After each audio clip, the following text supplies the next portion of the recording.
আমার ছোট্ট একটা মেয়ে আছে, এখন তো বয়স 8। ওর বয়স যখন 2.5 বা 2 এরকম ছিল, মায়ের দুধ মাত্র ছাড়ছে, বুকের দুধ।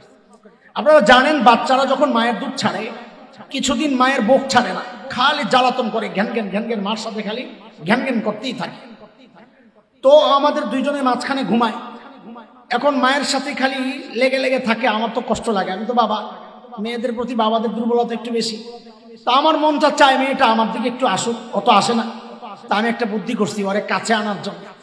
ও যখন আর মার সাথে খালি ঘেসে, তা আমি একটা হালকা ধাক্কা মারছি, সর আমার দিকে তাকাবা। ডিজিটাল পোলাপাইন তো বুঝে গেছে বাবা অভিমান করছে, তা আস্তে করে একটা হাত আমার উপর রাখছে, মানে ব্যালেন্স করলো আর কি। তা আমি বুঝছি কথাটা লাগছে, মনোযোগ দিয়ে শোনেন উদাহরণটা। আমি বুঝছি আমি যে কাজটা করছি ঢুকছে, কাজ হয়েছে। তা আমি আরেকটা জোরে ধাক্কা দিচ্ছি, এই সর, খবরদার আমার সাথে রাখবা না। একটু বুঝে শুনে বলেন, এই যে ধমকাইতেছি ধাক্কাইতেছি ওরে দূরে ঠেলার জন্য না কাছে টানার জন্য? আচ্ছা, ওই দূরে জোরে ধাক্কা দিছি, তা আবার একটু ভিড়ছে, আব্বু আব্বু আব্বু। তা আমি বুঝছি লাগছে ভালো মতন। তা আবার জোরে ধাক্কা মারছি, এমন ধাক্কা একদম চূড়ান্ত।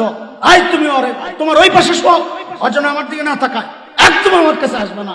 বাচ্চা মানুষ তো এতক্ষণ তো সহ্য করছে, এখন আর সহ্য করে নাই, হাউমাউ করে কান্না করে আমার বুকের উপর আইসা পড়ছে। তা আমি মনে মনে বলি আমি তো এটাই চাইতেছিলাম। আচ্ছা, এই যে এতক্ষণ ধাক্কাইছি দূরে সরানোর জন্য না কাছে টানার জন্য? আল্লাহ তাআলা নেককার বান্দাকে কখনো কখনো মুসিবতে ফেলেন, বিপদে ফেলেন। আপনি ভাববেন না এটা দূরে ঠেলার জন্য, বিপদে আর ধাক্কা কখনো কখনো কাছে টানার জন্যও করা। কথা ঠিক কিনা? হ্যাঁ, কিন্তু আমি বিপদে পড়লে এটা ভাববো না যে আল্লাহ আমার পরীক্ষা নিচ্ছেন। কেন? তাইলে আমার দিলের মধ্যে একটা ভাব আসতে পারে আমি মনে ওলি আল্লাহ হয়ে গেছি, আল্লাহ আমার পরীক্ষা নিতেছে। এটাকে আরবিতে বলে অজব। এই নিজের মনের এই ভাব, এটা একটা আরেক বড় জঘন্য অপরাধ। আমি এটা ভাববো না, আমি ভাববো আমি এই বিপদে পড়ছি আমার গুনার কারণে।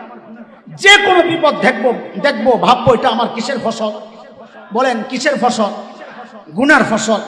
যে কোনো বিপদে পড়ে যখন আমি ভাববো এটা আমার গুনার ফসল, তখন আমার মাথায় এই জিনিসটা যদি বসে যে গুনাহ করলে বিপদ আসে, তখন আর গুনাহ করতে মন চাইবে না।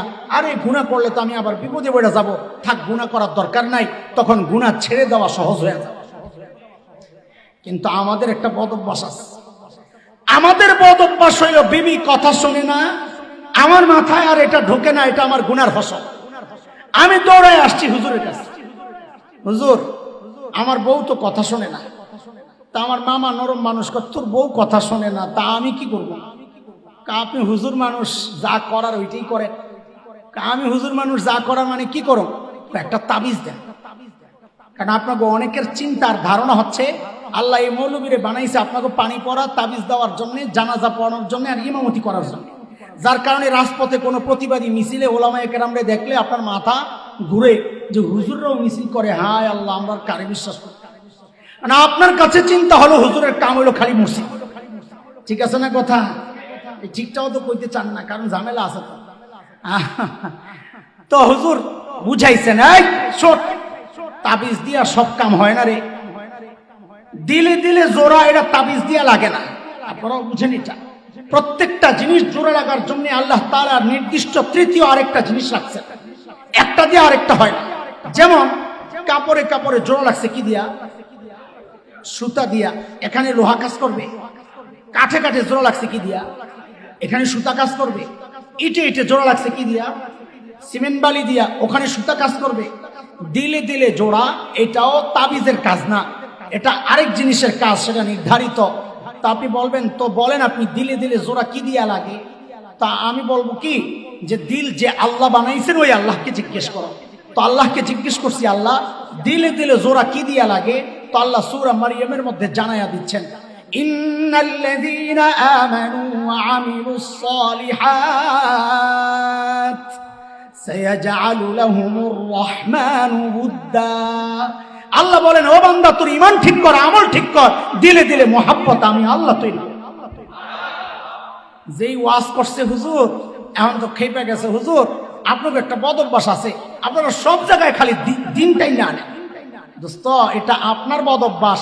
দিন সব জায়গার জন্য, দিন বিয়ে শাদীর জন্য, দিন মসজিদের জন্য, আপনি এটা ভুলে গেছেন, যার কারণে খতিব যখন মসজিদে ঢুকে আপনি মেয়েদেরকে ফিতা নিয়ে দাঁড় করায়া দেন না, কিন্তু জামাই যখন বিয়ের মজলিসে ঢুকে আপনি ফিতা নিয়ে মেয়েদেরকে দাঁড় করায়া দেন, কারণ আপনার কাছে মসজিদ দিনের জায়গা, বিয়ে শাদী এটা তো আমাদের সামাজিক কাজ।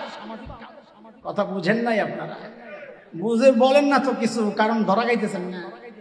ধরা খাইলেও বইলেন, আজকে শরমে চুপ থাকেন না, আমার সাথে বইলেন, নাইলে আমি মনে করবো আপনি বুঝতেছেন না। এই জন্য শরম লাগলেও কথাবার্তা বইলেন, আপনি বললে তো কেউ টের পাইব না কে বলছে, আপনি বুঝবেন না, বইলেন কথা, ঠিক আছে ইনশাল্লাহ। তো হুজুর বুঝাইছে, আরে আল্লাহর বান্দা তুই এত সেতস কেন? আচ্ছা তাবিজ যদি আমি না দিই তুই কি করবি? খাতির আছে মামার সাথে, তো এই জন্য জিজ্ঞেস করছে। কয় যে কারণে বউ রাগ হয়েছে, কারণ মিটাই দেয়। কি কারণে রাগ হয়েছে?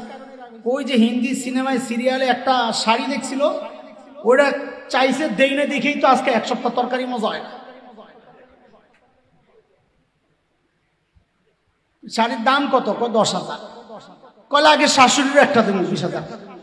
2 বছরের জন্য রাগ ব্লক হয়ে যাবে।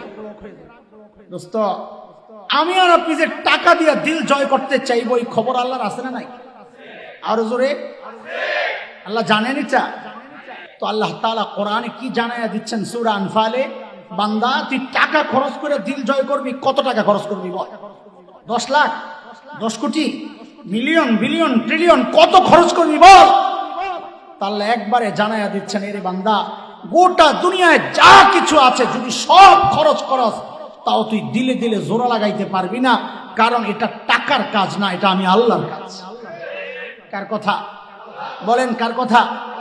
আল্লাহ বলছে, কোরআনের কথা। সূরা আনফাল খুলে দেখেন, আল্লাহ বলে ওয়াআল্লাফা বাইনা কুলুবিহিম লাউ আনফাকতা মা ফিল আরদি জামিআ মা আল্লাফতা বাইনা কুলুবিহিম ওয়ালাকিন আল্লাহ আল্লাফা বাইনাহুম ইন্নাহু আজিজুন হাকীম।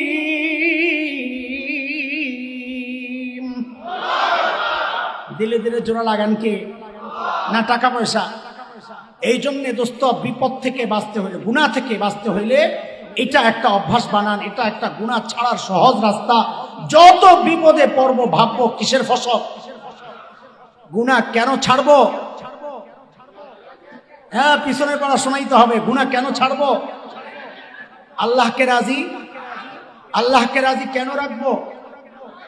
যেন মৃত্যুর সময় আল্লাহ ডেকে বলেন, বান্দা আমি তোর উপর